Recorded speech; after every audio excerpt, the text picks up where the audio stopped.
Megastar Shakib খানের কথা অনুযায়ী অপু বিশ্বাস তার ছেলে আবরাম খান জয়কে নিয়ে থাইল্যান্ড গিয়েছে, যার প্রমাণ এই ফোনে। দেখেন, মেগাস্টার শাকিব খান যেখানে থাকুক না কেন, অপু বিশ্বাস এবং আবরাম খান জয়ের ফোন কলে তাদের খবরাখবর নিচ্ছেন। হ্যালো এভরিওয়ান, আসসালামু আলাইকুম। সকলে কেমন আছেন? আশা করি ভালো আছেন এবং সুস্থ আছেন। অপু বিশ্বাস আর শবনম ইয়াসমিন বুবলি, তারা দুইজনই শাকিব খানের ওয়াইফ।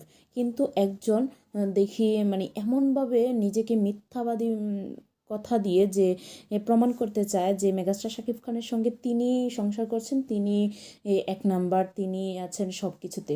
অপু বিশ্বাসও কিন্তু আছেন। আপনি এটা ভেবে নিয়েন না যে অপু বিশ্বাসকে ছেড়ে দিয়েছে মেগাস্টার শাকিব খান। এখনও অপু বিশ্বাসের সঙ্গে সময় কাটাচ্ছেন, কথা বলছেন, এবং কি অপু বিশ্বাস শাকিব খান আপনারা হয়তো জানেন আলাদা আছে, কিন্তু জানেন যে মেগাস্টার শাকিব খানের শুটিং চলতেছে, সেই শুটিংয়ের জায়গা থেকে অপু বিশ্বাসের কাছে তো চাইলেও আসতে পারে না। সেই ক্ষেত্রে ফোন কলে ওনারা ভিডিও কলে সব কিছু দেখাশোনা করতেছেন মেগাস্টার শাকিব খান, আবরাম খান জয়ের এবং কি অপু বিশ্বাসের। এটা থেকে বোঝাই যায় যে অপু বিশ্বাস এবং আবরাম খান জয়কে কতটা কেয়ারফুললি ভালোবাসেন এবং কি কতটা টেক কেয়ার করেন মেগাস্টার শাকিব খান।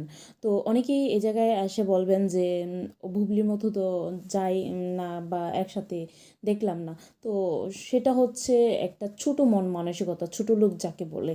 সে নিজেকে প্রমাণ করার জন্য যথেষ্ট পরিমাণ চেষ্টা করতেছে যে আমি কিভাবে প্রমাণ করব মিথ্যা হোক এটা সত্য হোক সব কিছু জাহির করে আমি মানুষের সিম্প্যাথিটা গ্রহণ করার চেষ্টা করি।